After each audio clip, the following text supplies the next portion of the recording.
Hello Internet and welcome to Yami's TV Box, a channel about TV stuff.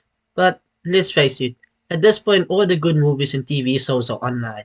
So, doesn't matter, it's still my channel, so Yami's TV Box.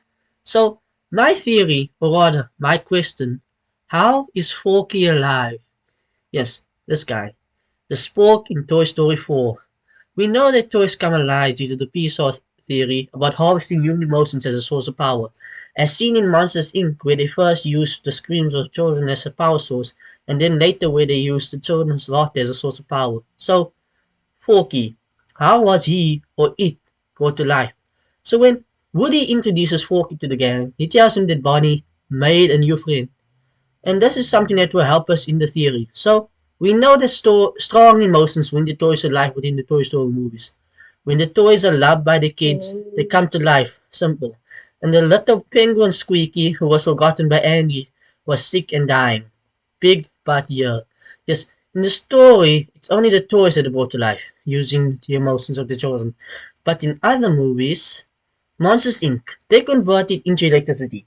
Okay, yes, Monsters Inc. is set far into the future, and thus maybe they have technology that they use is far more advanced than the other technology. But yes, in there they use magic technology. But in the greater picture theory, it's a sort of magic. Technically, and I don't care about how sophisticated advanced technology is indistinguishable from technology, blah blah blah.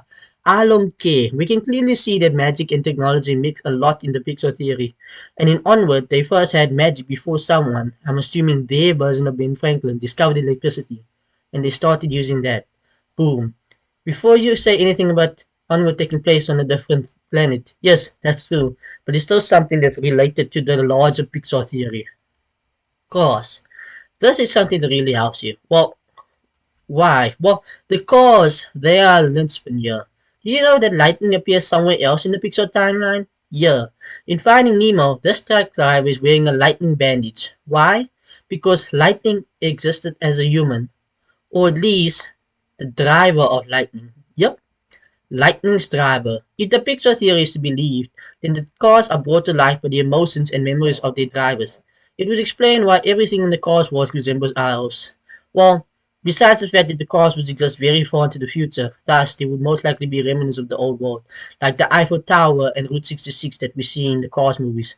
Maybe others, but we don't really need more evidence for this thing. So I guess it would make sense that they will continue using and advancing the technology they already have. But you can see they are going through an energy crisis. Why? Lack of humans to give them power. So, theory confirmed, technically. But why is Forky alive? Important fact, Bonnie's toys are alive and so is Forky. But here's the thing, Forky says, I'm not a toy. I was made for soups, salads, maybe chili, and then the trash. So, does he know this? It makes no sense. Unless years where memories and emotions come into play. When Body was making Forky in class, she was feeling lonely, unsure, which is why she created Forky. But she had memories of eating with the Spork, which Forky is. And now that I think about it, shouldn't his name be Forky? Shouldn't his name be Sporky instead of Forky? That would make a lot more sense, wouldn't it? Doesn't matter. Bonnie named it, and it was her choice, and I try to respect other people's choices. So, back to it. Her memory of sports and her emotions are thus used to bring Forky to life. The unsureness being the strongest emotion that Bonnie was feeling was in the emotion that brought Forky to life. How do we know this? Simple. All throughout the movie, Forky is going through an existential crisis because he's an eating utensil. Yes, he's being used as a toy. Now, I don't know about you, but I'm pretty sure that when I was Bonnie's age, I remember playing with my fork or spoon when eating. Stupid, but I was a kid. So why would Forky be so unsure if he should have been used to kids playing with him, since I'm also sure that when Bonnie ate, she played with the utensils? Because no matter how much our parents tell us not to play with the food, we still do it. Sad thing is, to this day, I still play with my food. Huh. So why would Forky be going through this crisis? Because of the emotions that Bonnie felt when Forky was animated. It doesn't matter that he knows that kids play with utensils. It makes it worse. He sees that kids play with utensils, but also that he knows that it's supposed to be used to eat, not played with. Thus, his existential crisis just gets worse. Until he finally, with the help of Woody, a friend, he finally accepts himself as a toy. How does this relate to the theory? Well, it explains everything.